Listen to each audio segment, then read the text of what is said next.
Moi, je m'appelle Joséphine, c'est plutôt joli comme prénom, et tout le monde m'appelle Casse-Bonbonne dans le village. Ça, je sais pas, j'ai pas compris.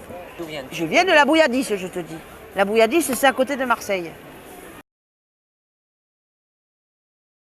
Rencontre avec Anne Cangelosi autour d'un café cette matinée. Auteur des deux spectacles Mémé Casse-Bonbon qui se jouent au Forum. Donc, qui se joue au Forum jour pair et jour impair. Voilà. Donc le jour pair, on voit. On n'achève pas les vieux, et le jour impair, c'est petits arrangements avec la vie. En plus, j'ai quand même quelqu'un qui m'a donné envie de faire ce métier, et puis quand même un peu là, c'est-à-dire que pour arriver, c'est Zouk. Donc pour moi, c'est la première humoriste française, enfin pas française, elle est suisse, mais femme en tout cas. Il y a un débat avec Sylvie Joly de qui la première. Moi, je pense que c'est Zouk. Mais voilà. Et pour moi, c'est le top du top. Je trouve que depuis qu'elle est plus sur scène, et vraiment elle nous manque beaucoup, il n'y a personne qui est dans son sillon, enfin voilà, qui peut la remplacer, qui est dans son sillon. Et puis Coluche, parce que mes parents écoutaient beaucoup Coluche, et voilà, donc c'était un peu deux univers complètement différents, mais voilà. Donc forcément que quand tu as ces modèles-là, tu te dis non, l'écriture, enfin voilà, c'est pas pour moi, voilà. Et puis j'ai été élevée par ma grand-mère jusqu'à l'âge de 11 ans, enfin élevée, j'ai habité avec ma grand-mère jusqu'à l'âge de 11 ans, je rassure tout le monde, je n'ai pas été abandonnée par mes parents. Donc je voyais mes parents, ma mère, etc. Bref. Et puis évidemment, j'étais très très proche d'elle, vraiment très proche. Et puis quand elle est décédée, voilà, j'ai eu besoin d'écrire quelque chose. Et je me suis dit, elle est morte au mois de mai, et pendant l'été qui a suivi, voilà, j'ai écrit un espèce de texte, un texte. Je suis revenue le mois de septembre, j'ai été voir ma prof, je lui ai fait lire le texte, et elle m'a dit ouais, c'est bien, c'est intéressant, mais il manque 20 minutes. Et là, j'ai été confrontée au vrai travail d'écriture, tu vois, parce que là, c'était spontané, enfin, c'était de l'écriture automatique, on va dire.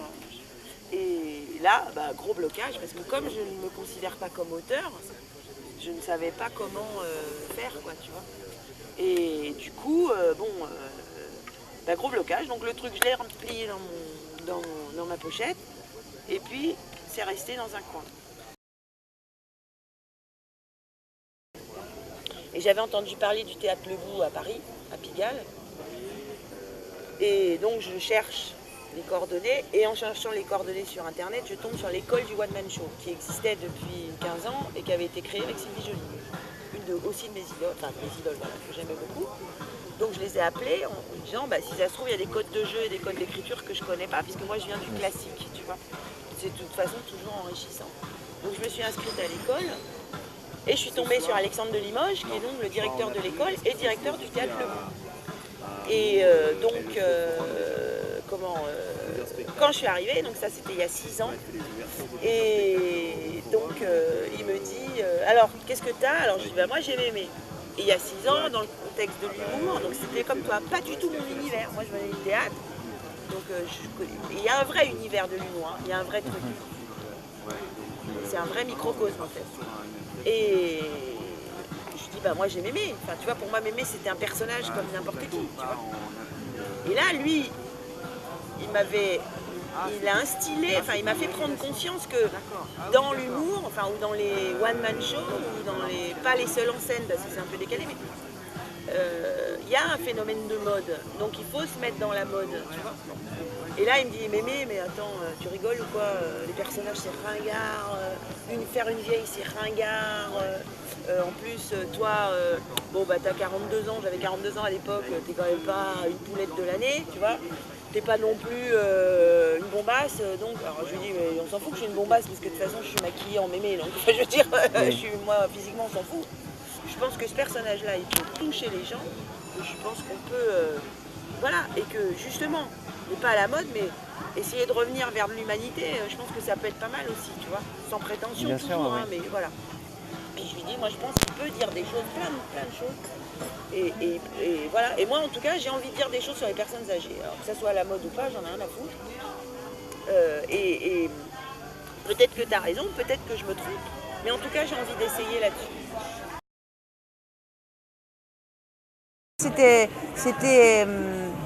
un parti pris, on va dire, de prendre une mémé populaire pour faire dire des choses un peu graves. C'était le parti pris. Tu sais, il y a beaucoup de gens, des professionnels, les gens comme ça, qui me regardent, qui regardent ma photo sur l'affiche, le titre, Mémé Casse-Bonbon, qui ont beaucoup d'a priori, qui disent c'est populaire, c'est mon cul sur la commode numéro 15. Pas du tout, tu as vu que c'était pas ça. Mais on a fait exprès. On a fait exprès de la petite, elle m'a dit surtout, sois proche déjà, le plus possible. Fais-les rigoler. Et comme ça, les messages, ils vont mieux passer. Moi, je voulais vraiment parler des maisons de retraite et quelle est la place des vieux dans notre société, enfin, quelle est la place qu'on leur fait dans notre société, etc. Ça me tenait beaucoup à cœur. Et je dis à Alexandre, écoute, si tu veux, est-ce que ça t'embête pas? Parce que là, c'est le bordel dans ma tête, je ne sais pas comment faire. Est-ce que comme la dernière fois, ça m'avait beaucoup aidé qu'on discute et qu'on brainstorm ensemble et qu'on lise des sujets, est-ce qu'on pourrait prendre 2 fois 3 heures, par exemple, et qu'on parle et que moi, je note des sujets et que ça m'aide à commencer, en fait. Si j'ai besoin de tirer le fil, tu vois, et après, ça se déroule. Et là, il m'a dit, non, mais moi, ça m'intéresse de coécrire complètement avec toi. Donc là, le 2, on l'a vraiment coécrit à 4 mains. Et là, ça a été super parce que si tu veux, on a 2 façons de fonctionner complètement différentes. Moi, par exemple, il faut que... Parce que là, du coup, je me suis découvert en tant qu'auteur, là, tu vois. Et parce qu'il y avait il y avait un vrai boulot. J'ai lu plein de bouquins de sociologie. Je me suis beaucoup renseignée sur les maisons de retraite. Je voulais pas dire de bêtises. Je me suis... puisqu'on a un parti très réaliste, en fait. Donc... Elle voulait que je sois le porte-parole. Tu vois que quand même, ça m'a fait plaisir quand elle m'a dit ça. Qu'elle voulait mettre un peu toutes les anecdotes de toutes les femmes de la famille, tu vois. Alors les vieilles, les plus vieilles, les plus jeunes, tu vois. Et qu'elle voulait que moi je raconte tout ça avec ma voix pour montrer un peu que finalement, tu sais, on a tous la même histoire. On a tous la même histoire. Que moi je suis vieille avec l'arthrose, avec la canne, avec le dentier, avec tout ça, que j'ai vécu la Deuxième Guerre, que tout ça, qu'elle vit dans la société où tout va très vite, où tu consommes tout, les fesses de bouc, là, les hamsters, les réseaux sociaux. Là, bon, et bien finalement, qu'est-ce qu'elle cherche, la petite? Elle cherche ce que moi j'ai cherché à mon époque. J'ai cherché l'amour, j'ai cherché à aimer les gens, à être aimé. Tu sais, tout passe vite et puis finalement, il y a un côté immuable à la vie. C'est les mêmes choses, c'est le même socle. L'auteur et comédienne que tu es rêve de quoi aujourd'hui? Ça, c'est compliqué, hein. Oui, toutes les questions ne sont pas simples non plus, Anne. Après, l'auteur, elle a envie d'être capable d'écrire. C'est compliqué parce que j'ai pas...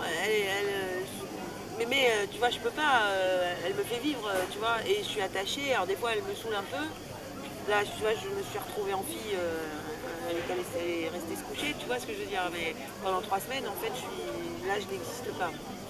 Donc des fois, au bout des 3 semaines, j'en ai un peu marre. J'ai envie de me retrouver moi. C'est un truc un peu schizophrénique parce que comme tout le monde dans la rue m'appelle Mémé, même dans le métier, tout le monde m'appelle Mémé, etc. Si tu veux, il y a un moment donné où tu te dis bon, j'ai envie de.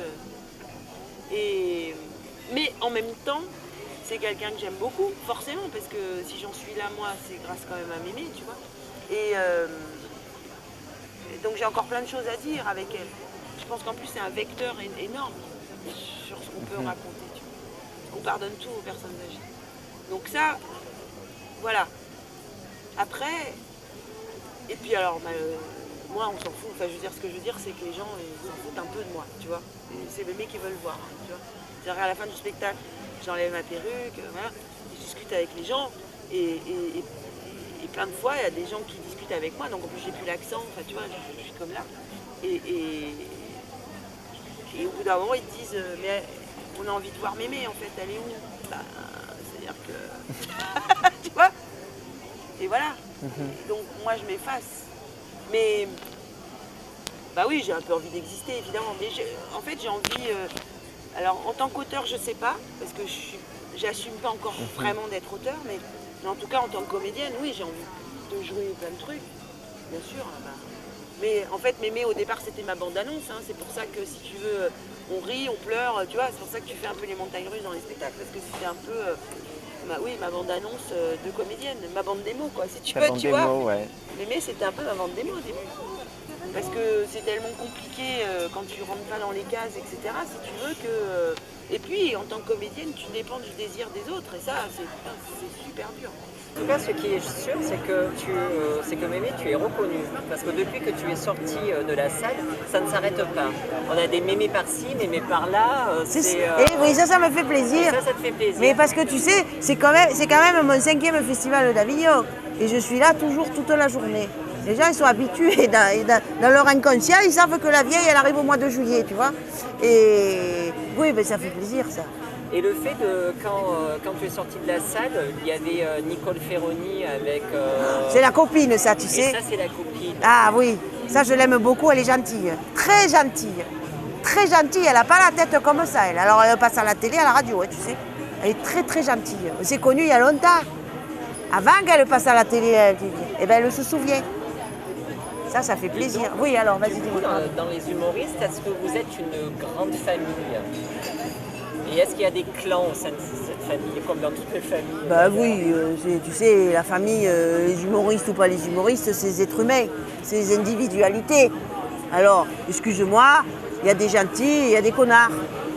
Mais Nicole, c'est une gentille. Après, je ne te donnerai pas les noms des connards, si tu veux. Mais c'est comme, c'est comme partout, tu sais, il y a des gens qui sont bien, qui sont... Parce que, tu sais, mais humoristes, moi je ne sais pas si je suis une humoriste. Je ne pense pas que je sois humoriste, tu vois. J'aurais pas été capable de faire ce que Nicole, elle a fait avec Laurent Ruquier, par exemple, tu vois. Je ne sais pas faire ça, moi. Alors, Mémé, tu es toi. Ben oui, je crois.